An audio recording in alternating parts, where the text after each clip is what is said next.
from what I found of your work online and what you do, I see that you're a professor of industrial engineering and operations research at UMass Amherst, as well as the faculty director at the Energy Transition Institute and a member of the Wind Energy Center. So I'm wondering if, in your words, you could just talk a little bit about who you are and what you do at those places, and also in your own research, if that applies. Yeah, and I was also the director of an NSF-funded graduate program on offshore wind energy engineering, environmental impacts, and policy.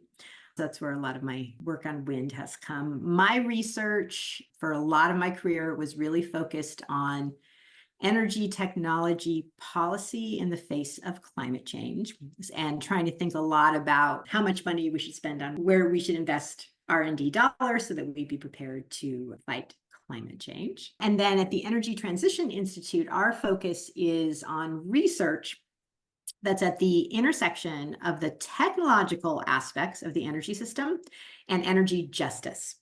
And so we think it's really important to do these two together, because scientists can't just be working in a vacuum. They need to really be thinking from the beginning about how their science will affect justice. But social scientists and people in the humanities need to understand the energy system, especially electricity, because it's really, really complicated. So we bring together social scientists and people from the humanities with computer scientists and engineers and natural scientists to work together on kind of energy justice issues. So that's what I'm working on right now. And then on wind energy, I've done various things, mostly looking at kind of technological change of wind energy and how wind energy fits into the energy system when you're trying to move to a low carbon world. Very interesting.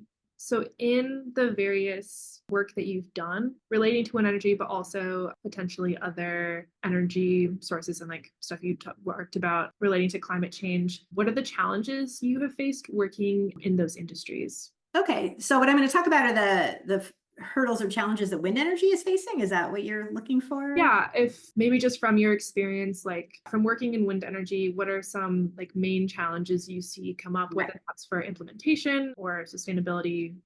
Yeah. So, I mean, right now I'd say my focus on wind energy is specifically on offshore wind energy. Okay. And so offshore, let me back up a little bit and just talk a little bit about offshore wind energy. So these are giant wind turbines that are in the ocean. And so they're either in the ground in the ocean, or they can be floating and then moored to the ocean.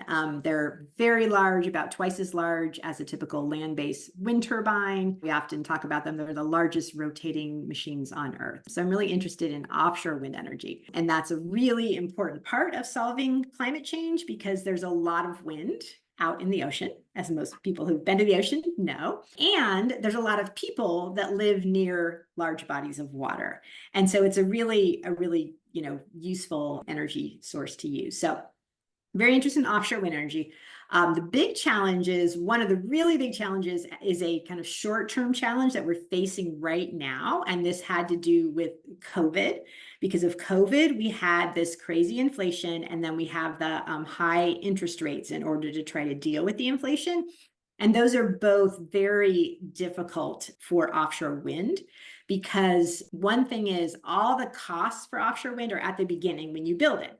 Once you build it, then the wind just blows for free, and then you get energy, but it's all in the short term when you build it. And then developers need to borrow money to build these giant machines, right? And so when the interest rates are high, that's really, really problematic. So that's a big hurdle we're facing right now. Another challenge that we've been facing for a while and is ongoing is around kind of supply chain and permitting. So all the practicality. So in order to build these, we need specialized ships. We need trained workers.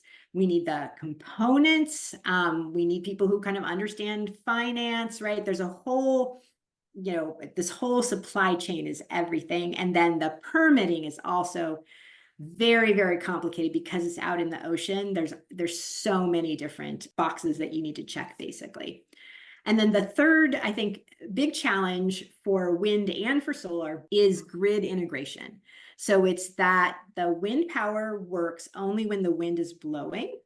And the electricity system, mostly the supply and the demand have to be balanced at every hour of the day.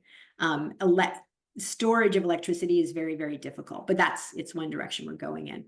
But right now, so we have the wind blows, and the wind blows offshore kind of in the late afternoon and through the nighttime. And then we have solar, that sun shines in the middle of the day, but it still leaves some kind of downtimes when you maybe don't have very much wind, you don't have very much solar.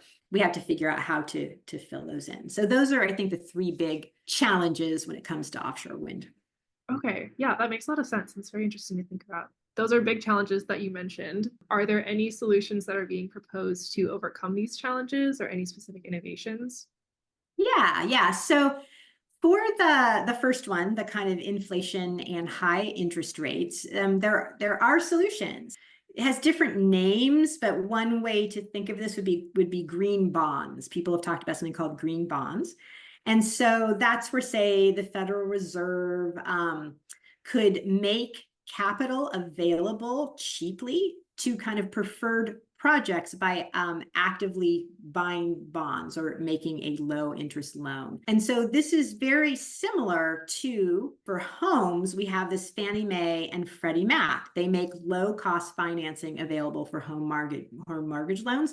The government, seeing that climate change is such a big problem, could make low interest loans available specifically for climate solutions, things like offshore wind. And so that's a really nice solution for this, what is a short-term problem of inflation and interest rates. But the problem is that we don't have time to sit around and wait for interest rates to go down and then build wind turbines. We need to build them now.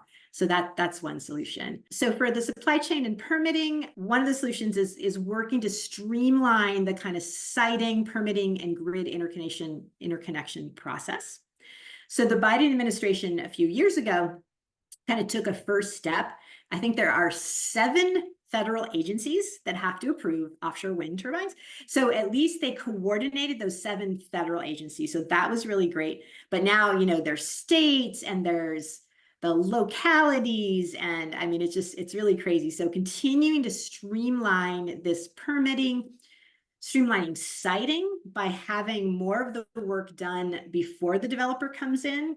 So right now, there is now a process for choosing sites, like lease sites, and then they lease it, and then they come in and they do tons of like research to figure out exactly how to design it. But some of that could be done ahead of time. I think I forget if it's Denmark or in Netherlands, the government does a lot of this work. And then when the developer comes in, you charge the developer for it, but it reduces the risk of the developer. And so therefore it can reduce costs all the way around. And then, the interconnection process, that's getting approval to feed electricity into the grid.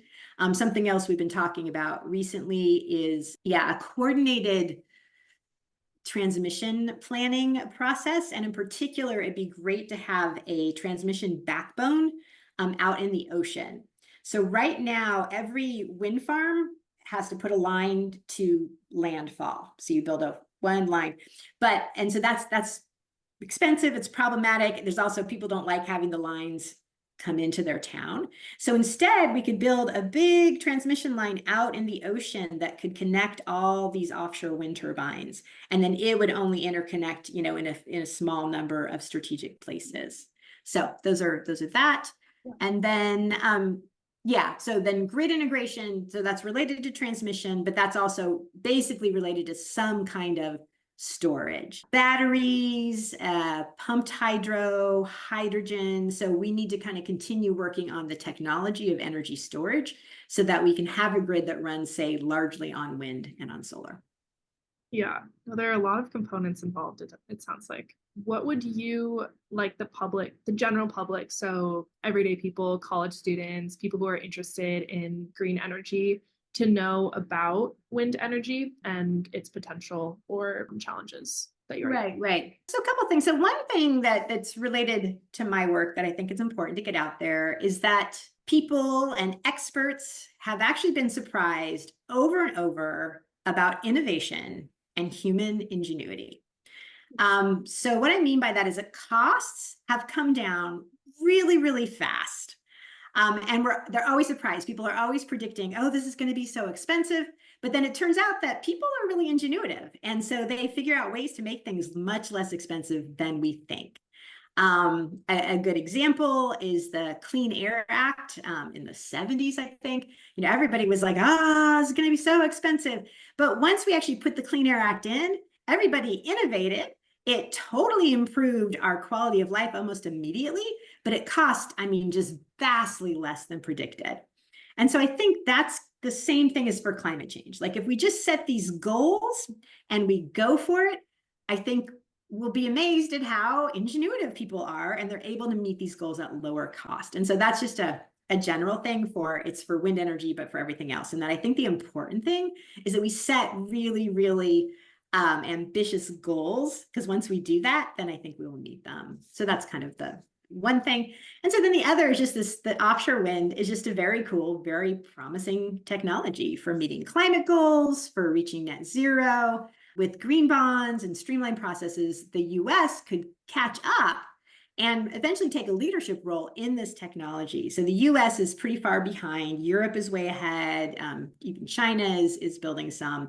But it's not like it's too late. We could still do really well, but we just do need to get organized. Well, I think that's one of the benefits of being able to have this conversation and provide more education about offshore wind energy that probably most people, including myself, don't know a lot about. What would you like those in power to know about wind energy? So policymakers and decision makers.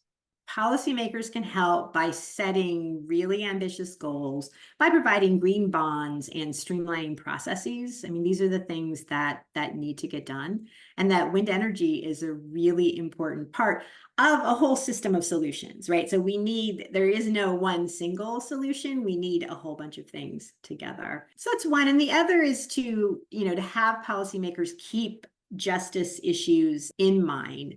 So things like pollution impacts, that we really have to look at the whole system. And so if we're using natural gas, if we're using carbon capture fossil plants, then kind of intermittent technologies can actually cause pollution to go up. And so we need to be really taking a careful look at the whole system and trying to kind of fix everything all together. Gotcha. Well, thank you for answering that. What got you interested in working in wind energy, or what maybe is your favorite thing about studying that field? I was in the Peace Corps in Ghana in West Africa in the early 90s, and I lived up in the north of Ghana.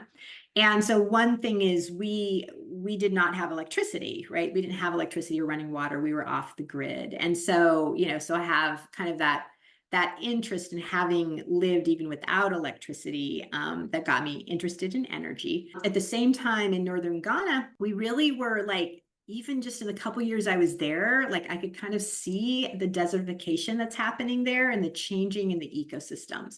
So that also made climate change really, really real. And so the combination of those two things made me interested in energy and energy for climate change. And then also, I was in Ghana because I've always really cared about social justice, both internationally, but also, here at home. And so these are all the things that I care about. So that's kind of my very first step of how I got into this thing.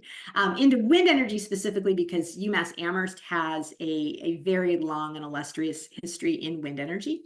We were the earliest academic wind center in the US, and Hieronymus, the person who founded it, imagined offshore wind energy back in like 1970. He's actually got a picture of floating offshore wind energy. It was science fiction at that point, right? It really was not like it. So it's amazing, like he had already envisioned it, and now here we are, and we have a lot of really strong engineers working on wind energy. And then we pulled together this group to look at the environmental impacts, the policy impacts. And so, having that strength in wind energy made wind energy an interesting place to work. That's so cool. I did not know that. Yeah, there's that like origin story there with offshore wind energy. It's very cool. Yeah. Well, I really appreciate you taking the time to answer these questions. And it definitely means a lot, not just for AI, but for myself. I really enjoyed talking to you. I'm also excited to see any future research or projects that you or the wind energy create.